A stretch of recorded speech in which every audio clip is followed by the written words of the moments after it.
Bismillahirrahmanirrahim. Alhamdulillah wassalatu wassalamu ala rasulillah. Amma ba'd. Assalomu alaykum va rahmatullohi va barakatuh. Muhtaram aziz jamoatul muslimin. Bugungi suhbatimiz salomlashish haqida bo'ladi. Bu sunnat. Nimaga salomlashish haqida? Chunki bu salomlashish ko'pchilikning orasida yo'qolib boryapti. Ayniqsa yosh avlod kattalarni ko'rganda salom berish eslaridan chiqib qolyapti. Kattalar ham yoshlarni ko'rganda salom berish eslaridan chiqib qolyapti. Salom hammani bir-biriga yo'llaydigan sunnat vazifasi. Hatto buni vojib desa ham bo'ladimi? Chunki Alloh ikkita o'rinda salom berish haqida alohida gapirgan. Birinchisi Nur surasida, ikkinchisi Niso surasida. O'sha oyatlarni o'tamiz va o'sha salomlashish payg'ambarimiz alayhisalomning eng go'zal sunnatlardan ekanini ozgina mulohaza qilamiz.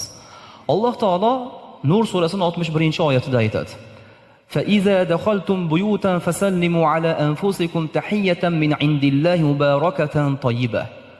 Ey iymon keltirganlar, agar bir xonadonga kiradigan bo'lsangiz, sizlar o'sha joyda salom beringlar. Robbingizning huzuridan bo'lgan toyyib, muborak tahiyyat salomlarini ularga yo'llanglar deb Alloh aytdi. Mana shu joyda salomga Alloh ishora qilyapti va buyruq beryapti. Fasallimu deyapti. Alloh buyrug'i bu. Salom beringlar. Qayerga? Buyutdan, nakra holatda keldi. Al buyut emas, buyutdan. Har qanaqa xonadonga kirasizmi, kirganingizda salom berib kiring. O'zingiz xonadoningizga kirsangiz ham salom bering, boshqa xonadonga kirsangiz ham salom bering, masjidga kirsangiz ham salom bering, qayerga kiradigan bo'lsangiz salom berib kiring. Bu joyda salomni to'liq shakli turibdi. Tahiyyat turibdi salom degani. Muborak salom degan lug'at turibdi. Ya'ni barakotli salom va toyyib, pokiza salom. Nima degani bu? Ulamolar shundan hukm olib aytishadiki, assalomu alaykum va rahmatullohi va barakatuh degani mana shu. Chunki barakot ham turibdi, tahiyyat ham turibdi, toyyiba ham turibdi. Alloh mana shunday salom beringki, toyyib bo'lsin, barakotli bo'lsin va tahiyyat bo'lsin. Salom bo'lsin u. Endi bizga bu vazifani Alloh topshirdi. Bir joyga bordik, mabodo u joyda xonadonda hech kim yo'q. Bir kishini olib qo'ygan uchastkasi bor, olib qo'ygan bir xonadoni bor, hol ahvol so'ragan borib turadi bir-bir. Gaz joydamikin, suvi joydamikin, hech qanaqa joyga lat yetmadimikin deb. O'sha joyga kirganimizda hech kim yo'q. Nima qilamiz? Shu oyatga muvofiq o'sha joyda ham salom beramiz. Nimaga? Chunki u joyda mu'min jinlar bor va farishtalar bor. O'shalarga salom berganimizda ular alik oladilar. Shunchaki kirib borilmaydi bitta joyga.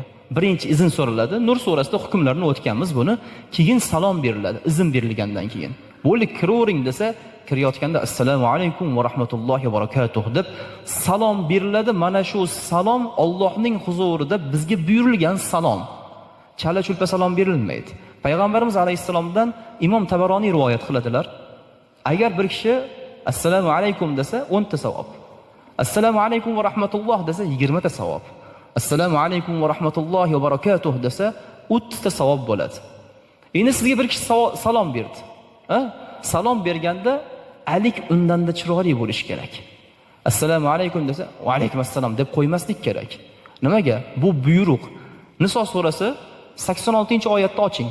Alloh taolo aytadi: "Va iza huyyitum bi tahiyyatin fahayyu bi ahsana minha aw rudduha." Alloh aytayapti, agar sizlarga salom berilsa, salomga o'shani mislicha chiroyli holatda javob bering yoki undan da go'zalroq holatda javob bering deydi. Demak, biz salomga go'zal holatda javob berishimiz Allohning buyrug'ini bajarishimiz bo'ladi. Qisqartirmaymiz, go'zal holatda salom beramiz. Bu payg'ambarimiz alayhisalom yo'llari. Sizga bir kishi noto'g'ri salom bersa, oliftariq qilib har xil salom bersa, siz unga chiroyli holatda salom bering. Va sizni hiyla qiladigan bo'lsa, va alayk deb qo'yishingiz mumkin. Bu payg'ambarimiz alayhisalomning davrlarida bo'ldi. Bir odam keldida assalomu alayk dedi. Lomma aytmadi. Shunda va alayk dedilar payg'ambarimiz alayhisalom. Oysha onamiz endi jahllari chiqib ketdi. Xo'jayinlarida, juft halollarda kim chidaydi? Shunaqa bir himoya qilib tursa, bir kishini ayoli jahl qilib ayolga o'shqirmasin. Rashq qilib turganiga shukr desin.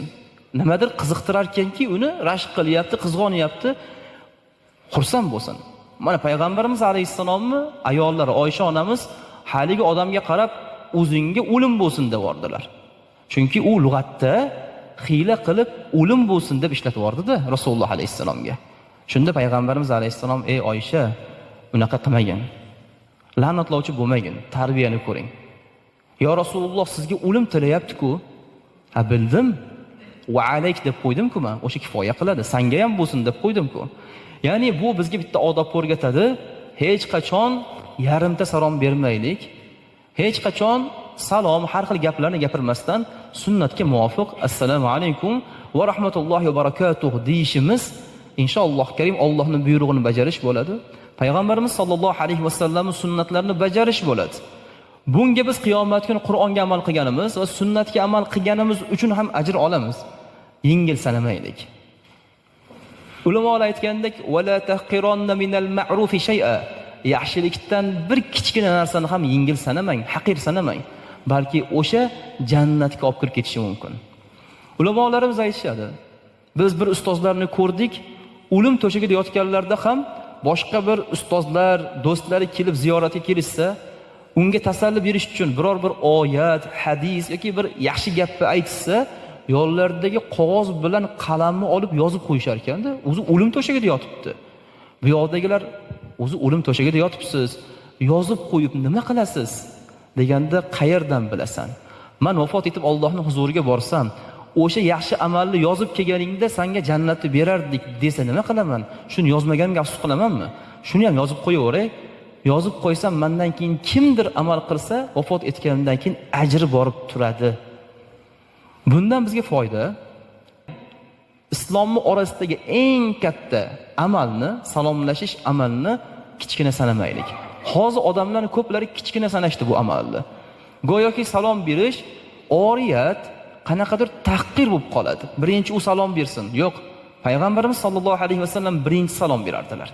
Hatto sahobalar roziyallohu anhumlar yo'llarda poylab turishardi. Birinchi salom beramiz deb. Hech qachon payg'ambarimiz alayhisalomdan oldin salom bera olmagan hech kim. Rasululloh alayhisalom salom berganlar. Hozirgi kunda telefon qo'ng'iroqlari orqali yoki eshikni taqqalab chaqirilish orqali kim birinchi salom bersa yutib ketadi. U birinchi salom bersin kichkina degan odam ham yutqizdi, katta salom bersin ibrat uchun degan yigit ham yutqizib qo'ydi. Salomni doim berilishi kerak bo'ladi. Shunda inshaalloh karim qiyomat kunida Alloh azza va jalla ajr beradi, mukofot beradi. Va payg'ambarimiz alayhisalom sunnatlarini bajarganimiz uchun bizga qiyomat kunida sunnatni bajarganlar qatorida joy bo'ladi. Yana bir zo'r ish bor. Mana kichkina bir yaxshilikni ham haqir sanamang deyishyapti-yu ulamolarimiz. Eng yaxshi ish zurriyotlarimizga, nabiralarga biz o'rgatib qo'yaylik shuni. Chunki bir kunda necha marta salom beradi, hammasidan ajr bor-da. Man dalla alal xayr kafa'ilih degan qoida bor. Hadis ham bu. Qoidaki kim bir kishiga yaxshilikning dalolatini qilib qo'ysa, kafa'ilih o'sha yaxshilikni bajaruvchi kabi ajr oladi. Bajaruvchidan ajr kamaytirilmagan holatda. Siz nabirangizga, o'g'lim, kimni ko'rsang, assalomu alaykum va rahmatullohi va barakatuh degin. Yoki bo'lmasa assalomu alaykum va rahmatulloh degin. Hech bo'lmaganda assalomu alaykum degin. U bolacha 5 yoshdir, 6 yoshdir o'sha salomni yodlab oldi. Yodlagandan keyin hammaga shu salomni aytib yurdi. Biz vafot etib ketganimizdan keyin har bitta shu sunnatni bajargani, Qur'ondagi buyruq bajargani uchun bizga ajr borib turadi. Boshqa kishi o'rgatib qo'ymasin salomni. Bor, ustozing o'rgatsin demang. U ilm o'rgatadi. Odob, axloqni ota-ona o'rgatadi. Bizda almashib qolgan. Ustoz hammasini o'rgatish kerak. Odobni ham o'rgatish kerak, ilmni ham o'rgatish kerak. Yo'q, taqsimot odob ota-onaning zimmasida, uyda ilm berish ustoz zimmasida. Haqiqatda bir para darsi ustoz ilm berishi o'rniga odob berib o'tkazaversa, nima bo'ladi? Ilmni qachon o'rgatadi, to'g'rimi? Undan ko'ra ota-ona odob o'rgatsin, salom ber, odobli bo'l, xulqli bo'l, axloqli bo'l, yaxshi bo'l desa, maktabga, kollejga, institutga borganda ustoz unga ta'lim bersa, rivojlanish tezroq bo'ladi. Ko'proq ilm o'rganib oladi. O'sha odoblarning eng go'zali, eng yaxshisi sunnatga muvofiqi assalomu alaykum deb turib salom berish. Salom yoyish kerak. Payg'ambarimiz alayhisalom o'rtalaringizda muhabbat qilinglar. hadiya ulashinglar. Alloh taolo sizlarga rahim qiladi. Sizlarni dunyo oxiratdagi eng yaxshi amalga yo'llab qo'yaymi? Afshus salama baynakum dedilar. Sizlar salomni o'rtalaringizda yoyinglar dedilar. Agar ummat orasida bitta sunnat yo'qoladigan bo'lsa, ummat qiyomat kuni javob beradi. Sunnatlarning eng go'zallaridan bittasi mana shu salom sunnat. Ya'ni salomlashish sunnat. Assalomu alaykum va rahmatullohi va barakatuh deyish. Haqiqatda bir odam ketyapti, siz unga qarab turib, sizga Alloh taoloning barakoti bo'lsin, sizga Allohning rahmati bo'lsin, Allohning ofiyati bo'lsin, doimo salomat bo'ling, hech kasal bo'lmang desangiz, ruh ko'tarilib ketmaydimi? Shuni arabiyda u, o'zbekchasi mana shu gap. Barakot bo'lsin, rahmat bo'lsin, ko'p yashang, umringiz uzoq bo'lsin degan katta bir qop jumlani kichkinagina ixcham qilib assalomu alaykum va rahmatullohi va barakatuh. Shuni berilsa bo'ldi. U yoqdagi odam xursand bo'larda va alaykumussalom va rahmatullohi va barakatuh. Sizga ham xuddi shu tilaklaringiz kamaytirilmagan holatda Alloh taolo tomonidan ato etilsin. Mu'minlarning o'rtasi muhabbatli bo'ladi. Mu'minlar bir-birlarini yaxshi ko'radilar. Salom har qanday dushmanni do'stga aylantiradi. G'azab bilan kelyapti bir odam, assalomu alaykum va rahmatulloh birodar deb tabassum qiling, ishoning, bu tamom bo'ldi u. Sizni viqoringiz emas, mana u sunnatga muvofiq jumla borku, uni ichi qalbiga kirib ketdi. Farishtalar olib kirishadi uni qalbiga. Bo'ldi, g'azabni yut deydi. U yaxshi inson ekan deydi. Bitta salom qancha dushmanchilikni o'rtasini tekis qilib yuboradi. Bitta salom qancha qudalarning o'rtasini yarashtirib yuboradi. Bitta salom qancha bir-birini yomon ko'rib turgan er-xotinlarning o'rtasiga muhabbat soladi.